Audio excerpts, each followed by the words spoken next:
So thank you, Ebony, and thank you to our panelists for being here this evening. And since we heard already a lot from Doug about what he's doing, I just want to give the other three a chance to say in a few sentences what it is you're currently working on or what it is you have been working on in your career, just to set the stage a little bit. So Florentino, why don't you start? But before I let you do it, Florentino also is one of my former students, and that's why I agreed to moderate tonight, since two of my former students are here. And Florentino is an amazing guy. He came to me when we started our structures program and said, I have a research project where I have money to do it, but I need a faculty member to mentor or to advise on, because otherwise I'm not allowed to do the research project unless a faculty is involved. And it requires testing of helicopters up at NASA Ames. And so here I was a bridge designer, you know, never knew why helicopters fly. Still today don't understand it, how helicopters fly, okay. And so he dragged me up to NASA Ames to do testing of helicopters. And so he's an absolutely amazing guy with initiatives and leadership potential, which I saw already when he was a student here. So Florentino, why don't you tell us what you're doing since? Great, thank you for the kind words.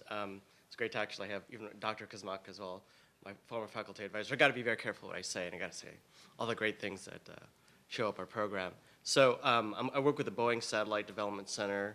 I have been there since 1994.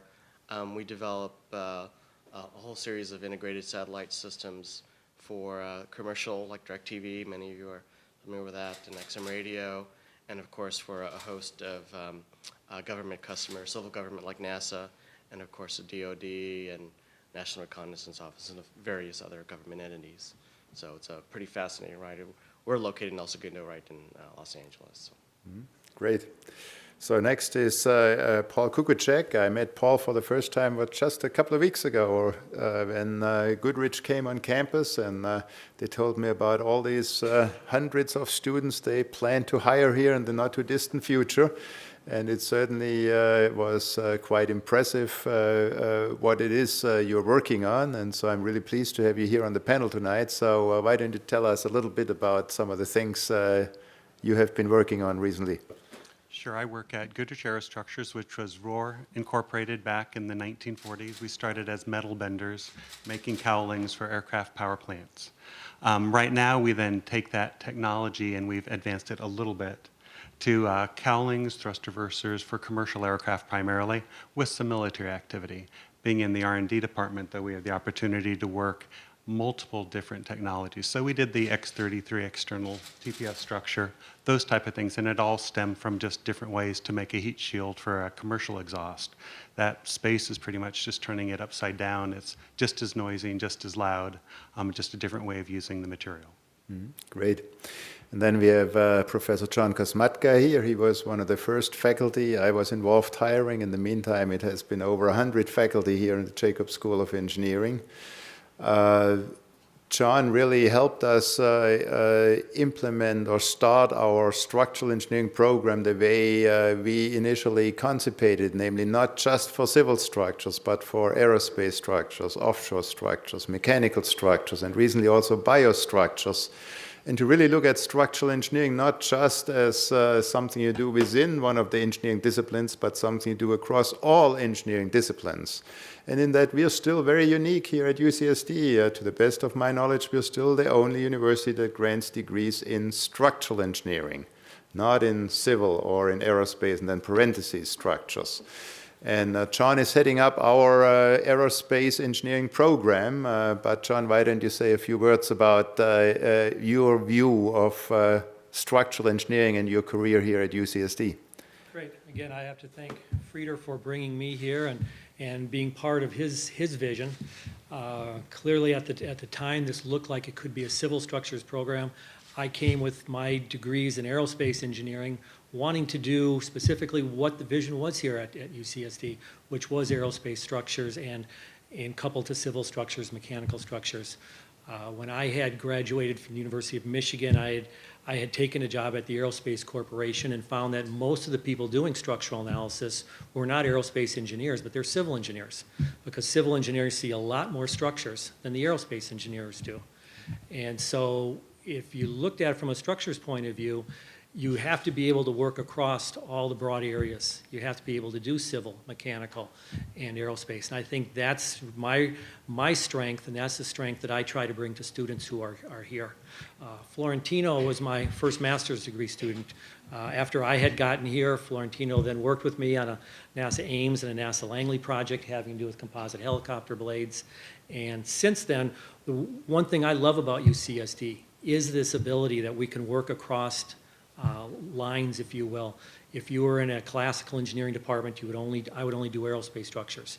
Here I can wake up one morning and I can do civil structures, I can do composite bridges, I can do aerospace structures, I can do UAVs, I can do sports structures, any basic opportunity that comes along. And that is a great job about being a faculty member, is that a faculty member is almost like starting a company every day if you'd like. He can come up with new ideas, inspire students, and then get started on new projects.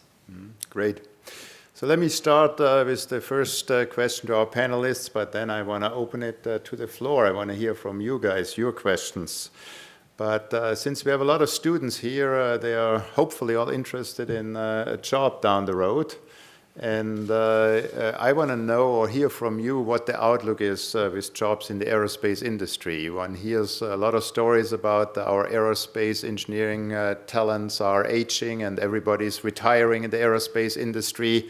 NASA is shutting down, okay, and so on. So what is your outlook for employment in the aerospace industry? How many aerospace engineers do we really need in the next decade or two?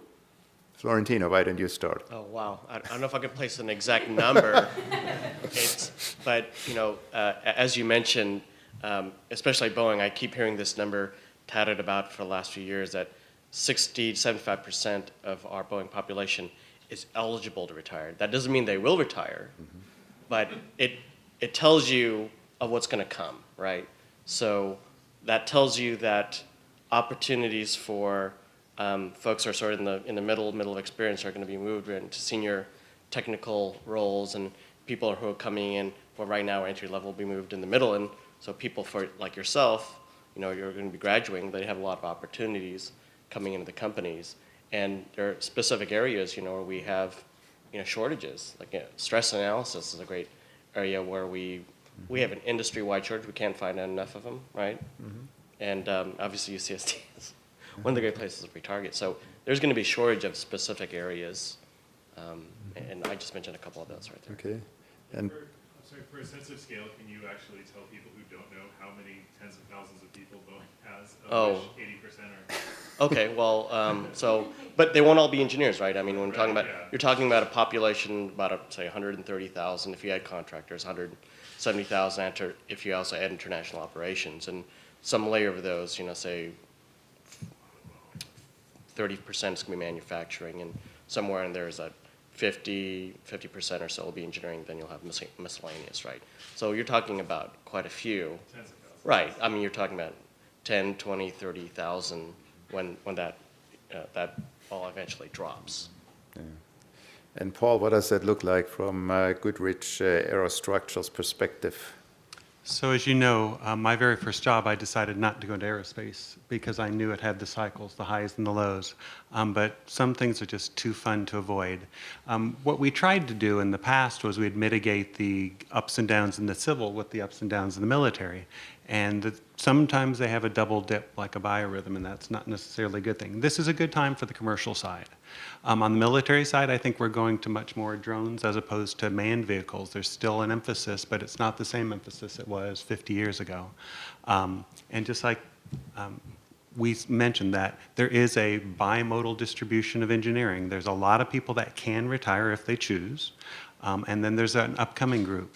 And if you're willing to take that challenge, you should always have the opportunity. The best example, though, I heard in the difficult times was aerospace engineers are some of the highest paid migrant workers in the world. And so if you were willing, if your passion was aerospace and you wanted to go to Israel or to Europe, you could always work on the new, neat programs. If you wanted to stay in an area, then it would be good to have the broad skills to be doing composite bridges one day, or composite fuselage the next day, or composite reentry vehicle, nose tips. So it is very positive, especially in San Diego at the moment, just because of the workload that we have. And then, John, how do you see it from the academic side of the house and from educating all the future aerospace engineers? Well, we started an undergraduate aerospace program here in 1992 with only 2 students, and graduated our first 2 students in 1996. And it was really ABET accreditation that allowed us the program to change in about the year 2000. And now it's an impacted program. It's a very popular major, and I will say 2 things. I 100% agree with the last 2 speakers in that there is a national crisis when it comes to engineers, especially in the aerospace field. We are retiring more aerospace engineers than we are graduating, and there's no way we're going to be able to keep that up. And so at some point, the aerospace companies are going to stop hunting for U.S. engineers and try to figure out a way of how they can do this, either by going abroad or trying to figure out some other solution. So the most important things are, 1, you need to have a high GPA, and 2, with a high GPA, there'll always be jobs for you. I get calls on a weekly basis from all of the large aerospace companies looking for graduates, even though in the newspaper they may say that NASA JPL recently had layoffs. In the same breath, we'll get calls from NASA JPL saying, though, even though we have to lay off some of our senior people, our new hires are the #1 area that they have to grow, because they have to grow the future. Over 55% of the people are 55 years old and over.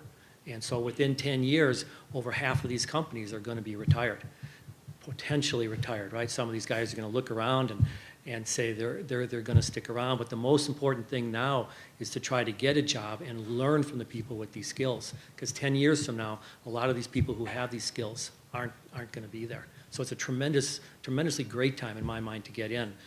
Northrop Grumman, General Atomics, Boeing, Goodrich Aerostructures, everybody right now is hiring, trying to look for good people. And then finally, Doug, you have been with Boeing and now with Blue Origin. Yeah, I really should have ended my last pitch with, although I'm in a company that's 170 people, I want to see a lot of UCSD applicants for our internship program, for our co-op program, and for direct employment with my company. And I've rattled off a bunch of disciplines, and I bet most of you fit into one of those categories. So please don't embarrass me by not applying if you're interested in that for next summer. Seattle is a very nice place. We take great care of our interns and our employees if you can keep that life-work balance. Okay, enough said. So I'm gonna make a little bit of a sarcastic comment, and I don't mean this, so brace yourselves. What we need is a good war. Actually, we don't need a good war, but the thing is about a war is the defense industry gets spun up, and we get to build new projects like the F-22 and so forth. Now, right now, we're not. Who are we going to use the F-22 against? Nobody. Thank God for that. You know what? We don't want to actually use these weapons, but you know what? It's a lot of fun to make them. The B-2 bomber, the F-22, the Joint Strike Fighter. I hope none of these are ever needed at all. So in a sick sort of way, that's one way to drum up work. Thankfully, we're not going there. Hopefully, we never have another war of that nature. I think the prospects are pretty good. I mean, all the numbers, the demographics work out. People want to travel the world. That's wonderful. They want to see their friends. We all live in different places. Everybody wants to come here because it's so bloody nice. So we are going to be continuing to develop new commercial airplanes. Up in Seattle at Boeing, there's I think 23,000 union engineers, and I was a picket captain, so I'm a little bit of a rabble-rouser, so there's some leadership. I was a leader on the picket line at the developmental center. I beat on the glass when Harry Stonecipher was talking at the Museum of Flight. Okay, never mind that. Peter taught you that, right? So, So 23,000 engineers in Seattle alone. Now, defense is coming down, but there's still a lot of work. The 787 big problems. There are a lot of old people there. 55 is the number. So A lot of It's good. manufacturing. yeah, Big demographic. Okay, and another question that is important to our students because they always worrying about which courses to take and what to study. What are the largest technical challenges you see in your field in the next 5 or 10 years? So Paul, why don't we start with you? I don't think anyone believes the price of oil is going to continue to decrease. So a lot of our future emphasis is on specific fuel consumption and different ways to achieve improved performance. So it's a big benefit. Some of the obvious things are anything you can do to reduce weight, anything you can do to more effectively use energy. So I think those are some of the areas looking forward. And John? Well, we're talking to some of the students today about this. About 5 years ago, we took what would normally be graduate level course materials, such as composite materials and composite structures, and we've rolled that now. So every aerospace student takes courses in composite materials or is exposed to it, as well as the structural engineering students are exposed to this as well, because we think it's important. Students can go out and they can buy hockey sticks or golf clubs made of composite materials, and most graduates or most students graduating from U.S. universities have no idea how to analyze them. And so we felt that it's important that all of our students in the area of aerospace engineering instructors get that exposure. And that's just the first tip of the iceberg. But as new technologies are developed, new computer analysis techniques, new fillers and fibers to materials, these are all being rolled into our classes so that our students are one step ahead of their competition and can work closely with industry when they graduate. It also helps them decide if they want to go to grad school or not, or what they want to study in grad school. So Doug, we saw already some of the challenges Blue Origin is working on. I still don't understand how you can land with 2 engines. I would need 3, okay? It's inherently unstable, but so what are some of the real challenges? I beg your pardon, those are very real challenges. Flying, really, I think from my perspective and at Blue Origin doing what we do, a lot of this stuff is really not that high tech. The control algorithms, the engines, these techniques have been around for a long time. Even the structure, we're using some more composite structures, certainly.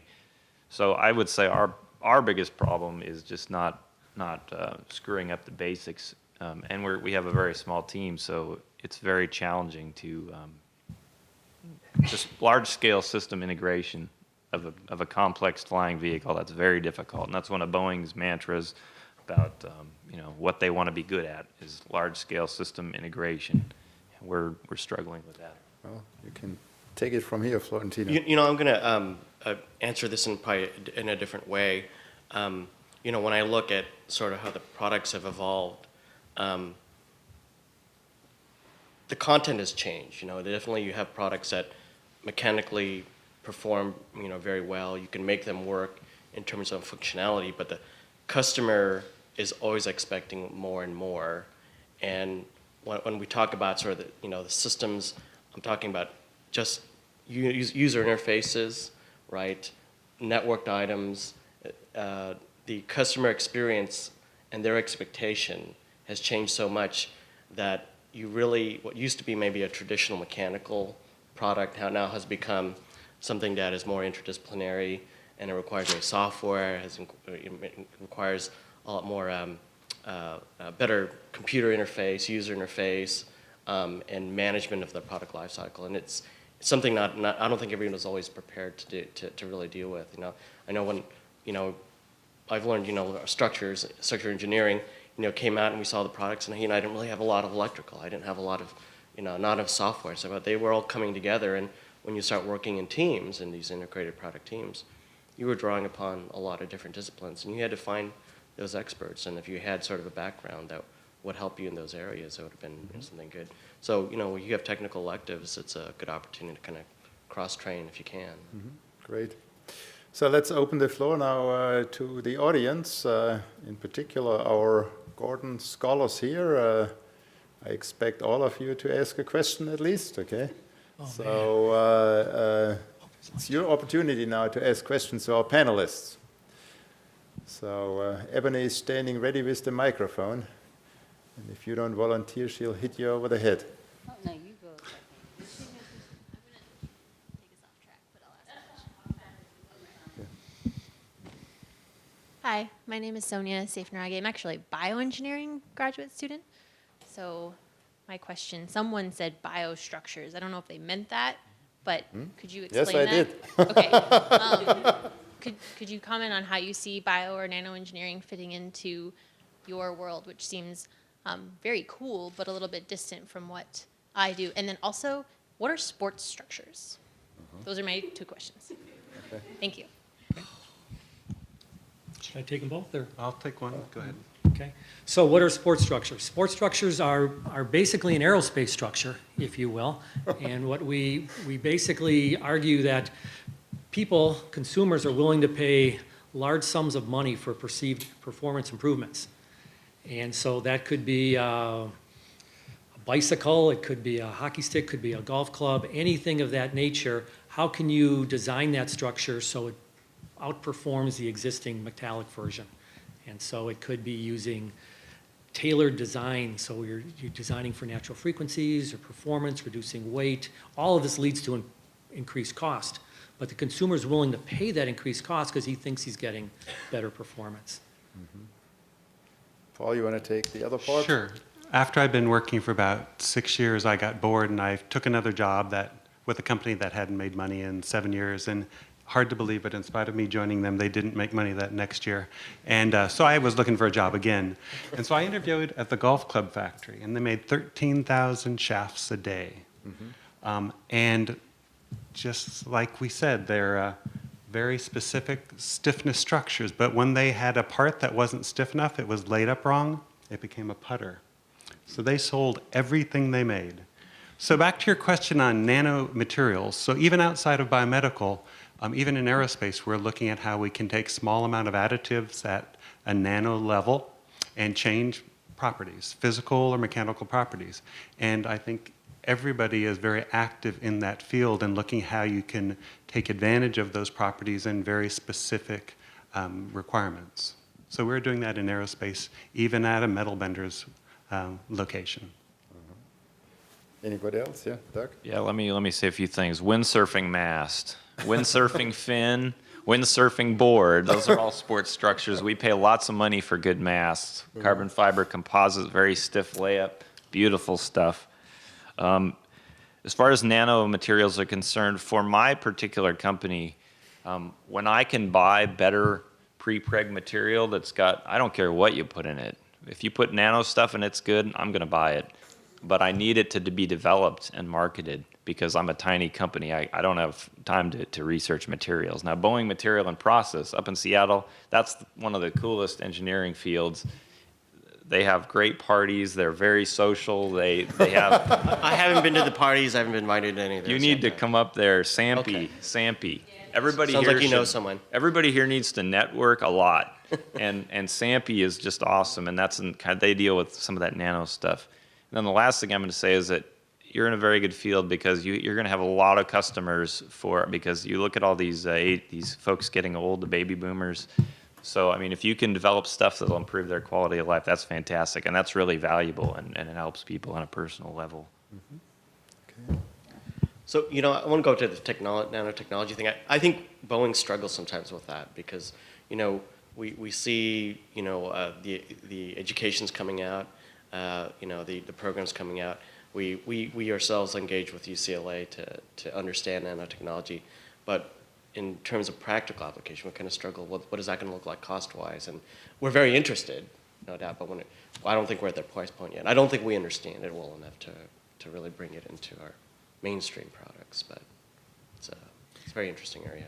I would say on this campus, there's at least 10 faculty or more working in this area in a wide variety of different topics, using nanoparticles or nanofillers as a way to try to improve structural performance.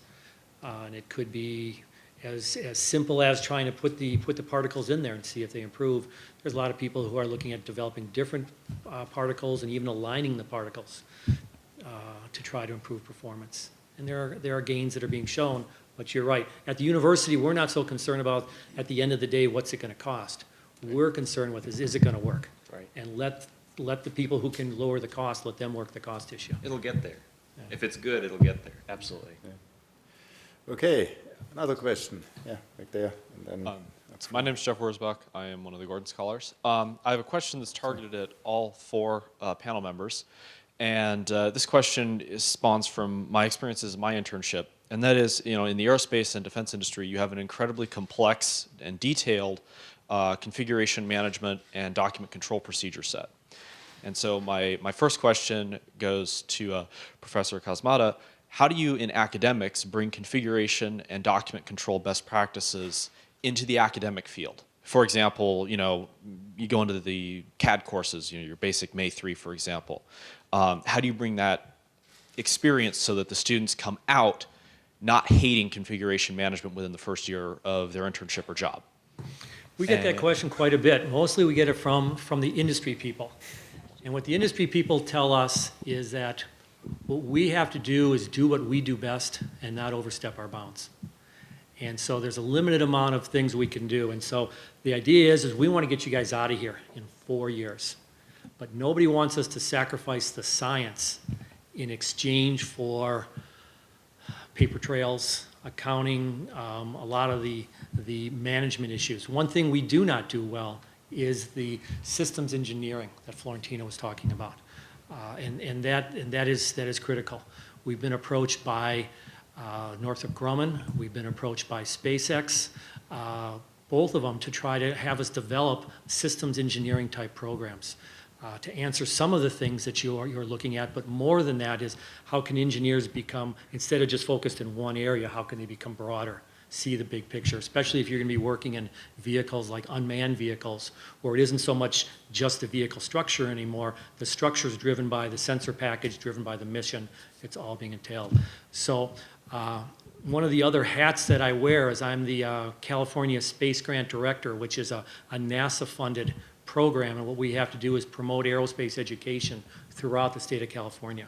So what we're doing is we're developing a program with JPL, where what we do is we identify students and we place them at NASA JPL. NASA teaches them the systems engineering, because that's what JPL does best.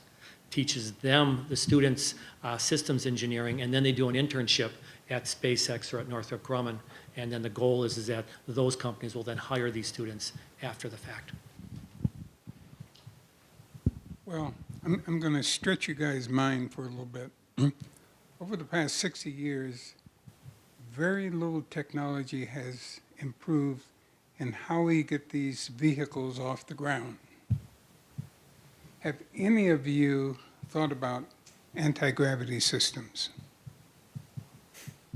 So my first job was at a company called Effects Technology, and we were looking at ways to simulate the effects of nuclear explosions.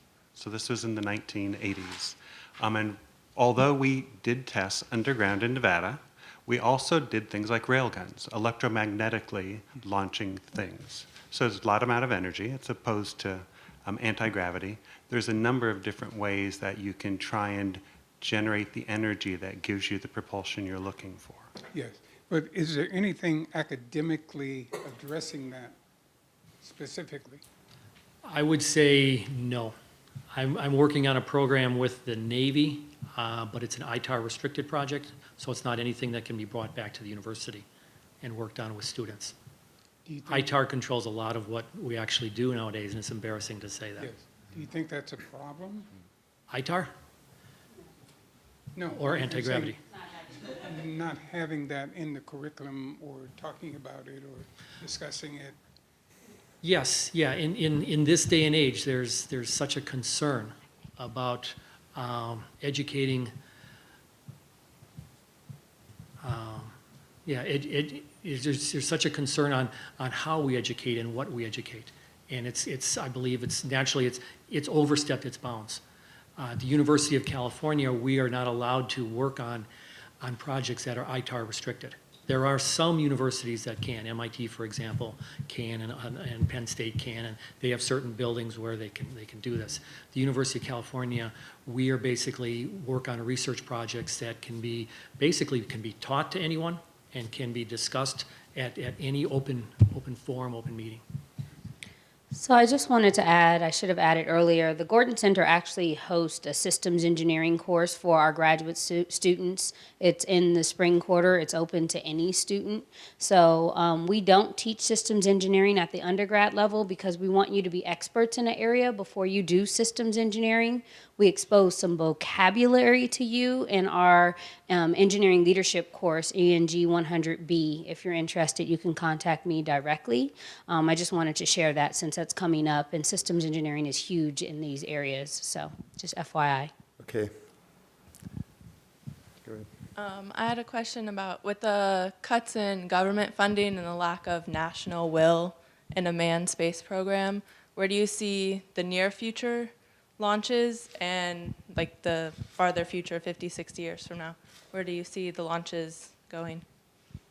Thank you, Jenny. So, Doug, you want to start with that? Yeah, let me say something about the anti-gravity before I go on. If you could make a lot of money if you could figure that out, because I mean we are using the same stuff that was used back in before I was born, so that would be a good thing to work. Okay, as far as the national will is concerned, personally, I mean there's a lot of stuff that's going on privately. I mean, you have all the SpaceX work, although most of that's government funded, but you do have a lot of satellites going up for private industries, and with, as also was mentioned earlier, that people are, us consumers, we want so much junk in our phones now, so there will be many launches. There's no question about that. I think as far as national will is concerned, I think there is a big vacuum right now. I think the problem is that the nation is stretched so thin. We've got all these ridiculous wars. We're throwing all this money down the rat hole. I'll get off the F-22s. soapbox. Right, we're buying F-22s. I thought you were looking for another good war. Well, I never said I was consistent. So, yeah, what are we making F-22s for? We should be making golf clubs and windsurfing masts. I'm all for that. But we have a vacuum in leadership on national space stuff, and I'm hoping President Obama or whoever our upcoming president is can straighten that out. I mean, there should be money, there should be a goal, it should be a John Kennedy kind of thing. We really need that. I don't have the answer other than that. Valentino? You gave a really long time frame, 50, 60 years, right? That's a pretty long. I'd like to think that we'd actually have another manned mission by that time. And you gave such a generous, range. I don't think it's out of the realm of possibilities to think about, a manned mission to Mars within a very generous time frame.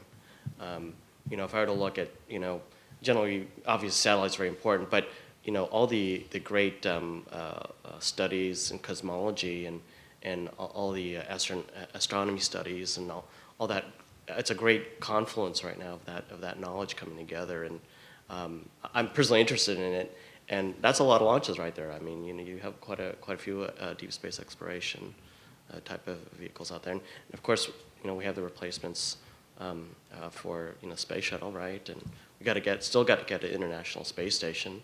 Then you also have to think about a one-day replacement for that, right? Yeah. Okay, so before we go on with the general audience, let me ask another question. Let me bring you back from space here a little bit and talk about teamwork and leadership in your profession. When I look at civil structural engineering, where I'm coming from, I can design a structure from beginning to end as a single person, okay? And teamwork is not that critical typically, whereas in the aerospace industry, very few aerospace structures are designed by individuals, front to end and beginning to end. And so how important is teamwork, and then also within that leadership? And I want to start with Doug, because you mentioned something in your leadership talk about rotation of jobs, tasks, and people. Do we really have the luxury to rotate jobs, tasks, and people, or do we not always look for the best qualified people to lead or to perform certain tasks to get our goal accomplished? Absolutely, after a short period of time, people need to focus and they need to figure out what they're good at and they need to do it. You know, we were talking earlier about mechanical engineering, and Rod was suggesting that some lunatic was suggesting eliminating mechanical engineering as a degree, and that's so ridiculous. I don't know where to begin. But it's basically a matter of interdisciplinary stuff. But the thing about a mechanical engineer is you study control systems, electronics, structures, thermal, fluids, etc.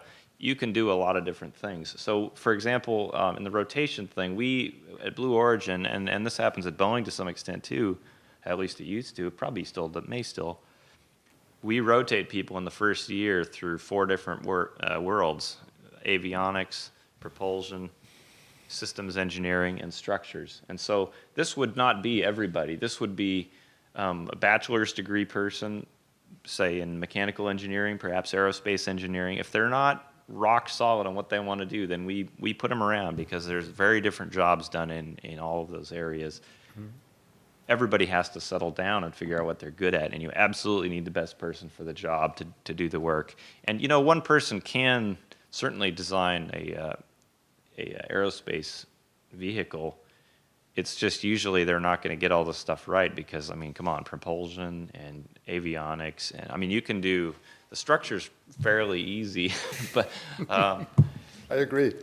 Yeah, and you may be able to design, lay that civil structure out, but you obviously need a small army to put it together and carry it to completion. And I know you're not denigrating those other skills, because we need manufacturing engineers, we need people who can drill holes, weld, manage construction, etc. John. Well, the teamwork is critical. So let's get that on the table right away. So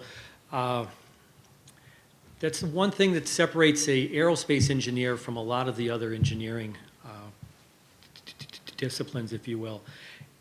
ABET, which is the accreditation board for engineering, specifically calls out that what makes an aerospace engineer different than a mechanical engineer is that the aerospace engineer, as part of their senior year, they have to do a capstone design class.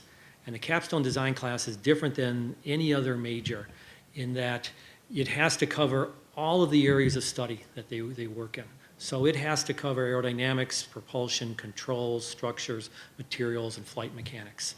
So all of that gets incorporated into their class. Where if you're a mechanical engineer, and a lot of mechanical engineers will say as well, I'm just like an aerospace engineer, I just didn't take the aerospace courses. Well, then you're not quite like an aerospace engineer if you haven't taken the courses. But the capstone requirement for mechanical engineering is a little bit different. You either work on a mechanical problem or a thermal fluid problem. So the whole point of working on a team is critical. In this day and age, the companies that are looking to hire aerospace engineers are expecting them to be great, are expecting them to have high GPAs, are expecting them to know their stuff.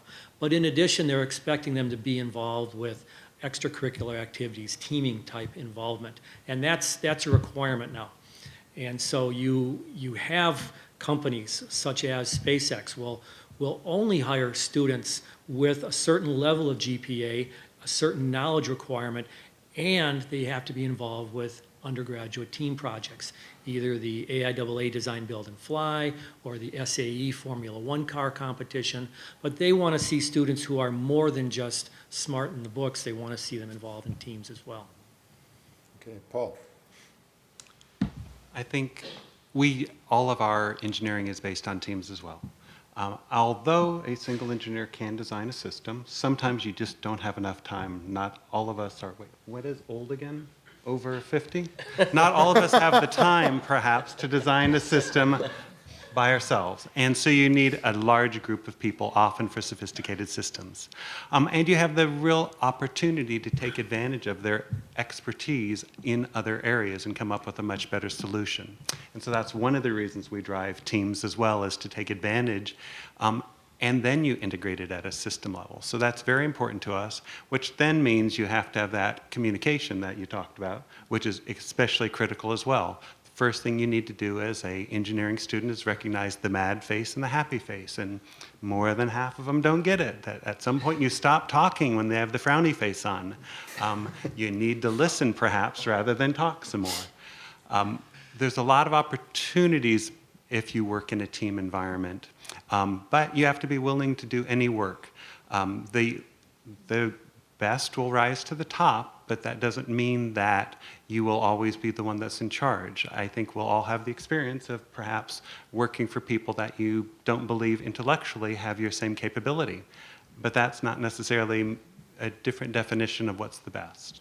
And so you need to make sure you understand that, whether it's intellectually the best, from a business standpoint the best, from a systems integration standpoint. And Florentino. So, integrated product teams are critical in our business. It's sort of the, mainstay of how we operate.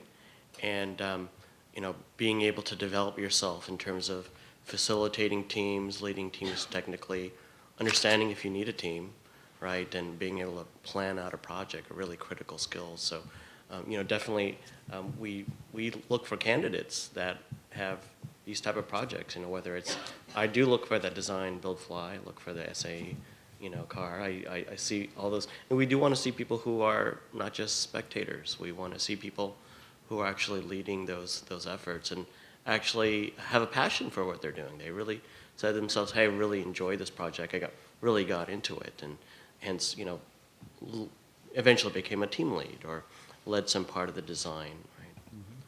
But we also try to cross-train folks. We do like rotating folks. So I call the trilogy really the design side, the analysis side, and then a hands-on side that could be like testing or manufacturing to kind of round out your experience, right? So, a designer can design something, but is it really going to pass the muster of an analysis? And well, the design analysis folks can get together, but now can you actually build it now? So you get these three perspectives, and within the first 6 years of your technical formative career, you get these experiences, and you can, move on to maybe IPT leadership one day. Okay, all right, and back to the audience. We had a question up front here, and then anybody else back there? Yeah. So. Okay, I have actually two questions, and you can answer either of them, both of them. The first one. I've heard all four of you mention in passing customers in relation to what it is you do, what you're building, but I only heard Tino mention the customer experience. And being also working for a company that develops products and services for customers, how much of the customer experience is part of the design process for you or your engineering teams? How important is it? The second is an unrelated question, but I think is equally important. Outside of a mastery of the engineering discipline in which most of these students are getting their degrees, what is the single most important characteristic they have that you look for when you're interviewing them? Okay. Who wants to take either one of those or both? Well, I'll talk about the customer experience. I mean, we want our vehicle to be something that we want to fly in, and that's our criteria, period. And we don't consider ourselves too weird, so we think that if we like it, other people will like it too. Okay. Customer experience, I have that argument with my students all the time. My students think that they are the customers and that I am educating them, and I try to make it clear to them that they're not the customers, they're the product. And that the customers are the employers that are going to hire these students. And if I don't do a good job creating the product or producing the product, then these companies, because we're a very young engineering school. We are an outstanding world-class engineering school, but we're very young. And companies come here to hire our students as long as we keep producing good students, keep producing good product. But if we slip on our product, or if we have some product that goes out of here and then gets hired, and then a company doesn't like our product, they're not coming back. And so that's where we always have these discussions with the students. Paul? I'll answer the second question, then perhaps go back to the first. I think one of the most important things we look for is not necessarily only your educational background or your success, but your enthusiasm and your drive for results. We're not looking for people to sit back and watch it happen. We're looking for people to step up and say, I'm not sure I know how to do this the right way, but I'm willing to do it, and take that chance and take that role. And it's really the enthusiasm that we're looking for. That's the number one criteria. So when I think of customer experience, I really think of the end user. So for example, that person at home, watching that DirecTV, sometimes the customer doesn't really, as a company, say DirecTV, really don't know what requirements they need to develop the product that they need to have. So we help them with that. But they are integral to what we have to build. They ultimately tell us what they need, and we help them create those requirements or help them derive those requirements. And ultimately, if we're not satisfying that customer need, well, they're not going to come back to us again, right? It's a very competitive, game, for all our products. So whether you're flying in a new plane, or you're a war fighter, you're in one of the cockpits, right? You're going to get that feedback, and sometimes those adjustments are made well before we actually go to production. Sometimes they're made as we go along in a sustained engineering mode when we're servicing the product over X number of years, right? Where do you see UCSD in the next 10 to 15 years? And why do you, in competition to the other great engineering universities, why do you see UCSD in that position? Oh, I like that question. That was for you, Frieder. No, I'm just- No. I know the answer. Anyone? I'll go ahead and take it. So it's hard to imagine. I look at you guys and I listen to the questions, and I instantly see myself if I was sitting in the audience, if I was your age, and if I was a student. And so I look at this, and when I came here, we were ranked about 45th in the country, maybe 48th, somewhere in there. And we were just getting started. And it was hard to imagine. I remember those first couple of years questioning if this was a wise choice, because Virginia Tech was a known commodity. There's hundreds of great professors there and outstanding students. But very quickly, this place got started, and it has passed everybody. I mean, it's long past Virginia Tech and long past many of the really great engineering universities that have been out in existence for over 100 years. And so I truly believe as long as we have great faculty doing great things and the students who are willing to jump on board, not only having the passion, but having this instilled drive to work hard. And that's the thing that I look for, is not only the passion, because I see passion every day. I see students have passion. It's like, oh yeah, I want to do this, I want to do this. And it's like, well, here's a problem. And they're like, oh, that looks pretty hard. What else have you got? Have you got something easier I can work on? And so we want the passion, we want the drive. Where are we going to be? I mean, I look at schools that we have passed, and I'm just amazed how we have passed them. I think we're going to be a top 5 school in the very near future. I personally believe that when it comes to the public schools in the state of California, public universities, we will be closing in on being the #1 school in the state of California. And that'll be impressive, because this is an impressive state. I came from a state, I was born in Wisconsin, went to school in Wisconsin. They don't have an aerospace program in the state of Wisconsin, so I couldn't even study aerospace engineering, which is what I wanted to do. And so in this state, there's probably a dozen universities that do aerospace engineering, and we can be the best. Let me talk, because I haven't been at this campus in at least 10 years. The rate of growth here, I mean, you folks don't realize it, because a lot of you, you've only been here a few years. Holy cow. I mean, the rate of growth is just unbelievable. And how big is it going to get? I mean, go look at this, the Engelkirk Center. I mean, you've got the second largest shake table in the world. I just can't say enough about how fantastic this program is and your rate of growth. I mean, I've been gone a long time, and I come back and I'm just totally blown away. The reputation is out there, so just keep up the good work. So, Florentino, why are we not on the Boeing select list yet? You actually are, and you're getting up there. Let me just say that. So it's really interesting, because I bring sort of the as a Boeing focal to this university. We monitored about 90+ universities, and I've been on a lot of these recruiting, including Penn State and some of these other folks. I'm not thoroughly convinced some of these other universities are so great. I've seen the caliber students. They're very good students, very good programs.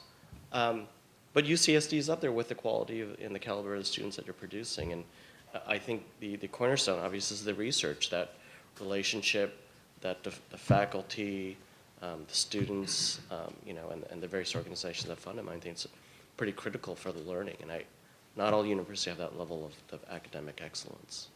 So if I looked at 10, 15 years, UCSD takes its place among these great universities. Paul, any comment yet? You're Sure. just starting to work with us.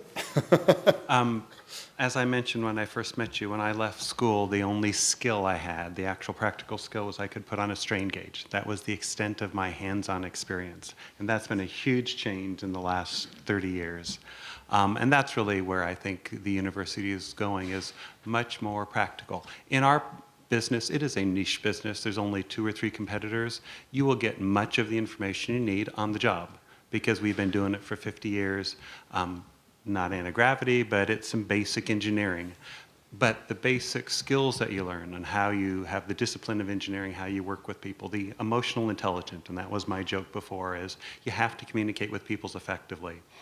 So I think that's a big change that you guys have made since I left.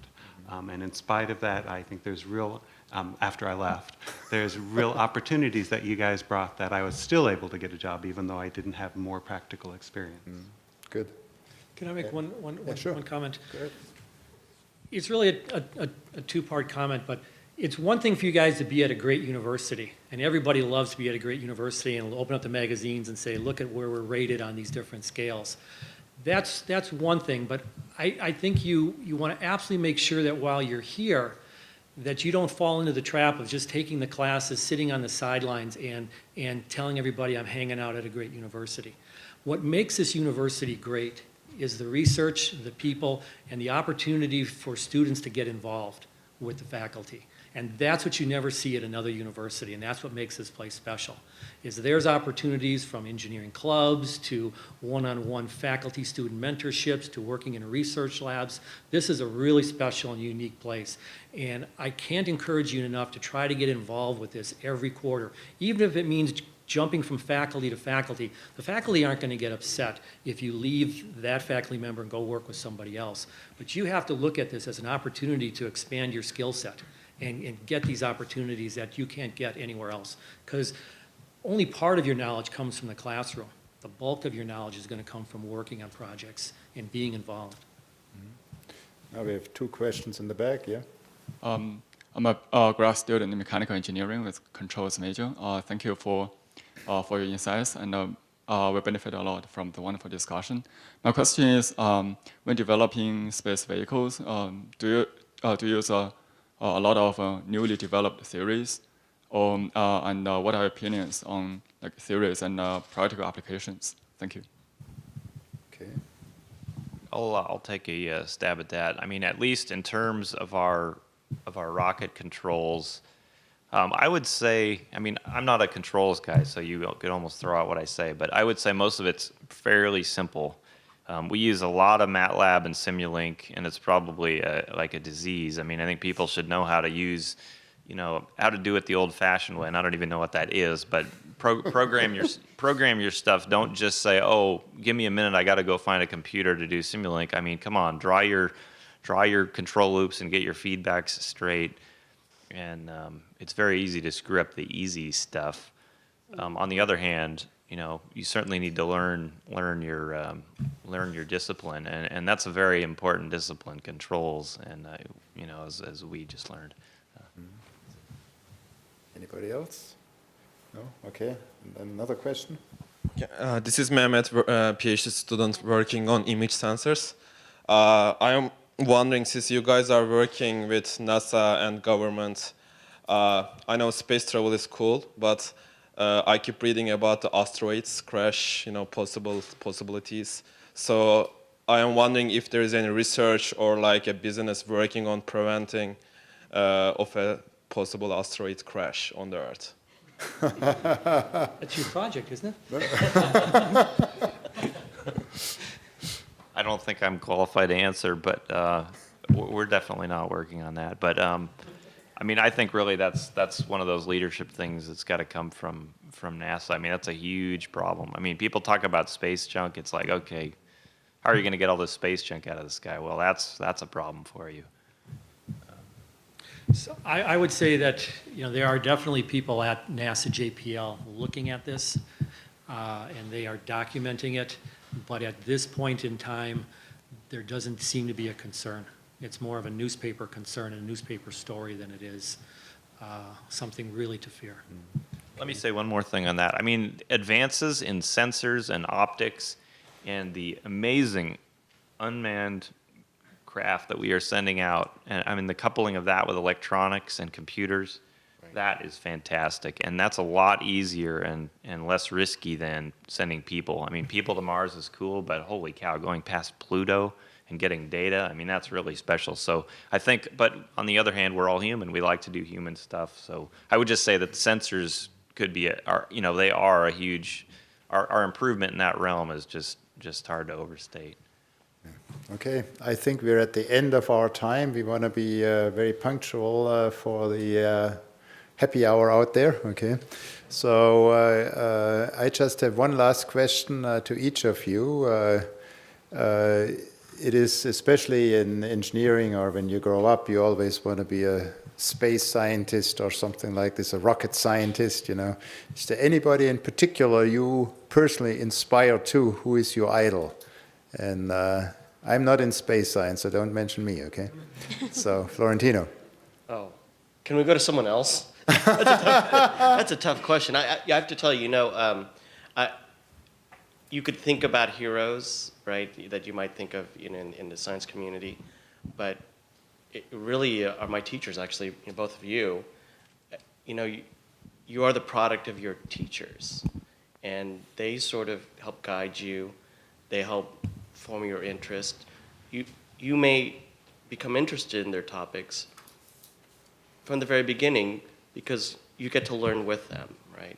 So I think I look back and look at teachers, like the two of you, both my faculty advisors, pretty compelling, role models, really.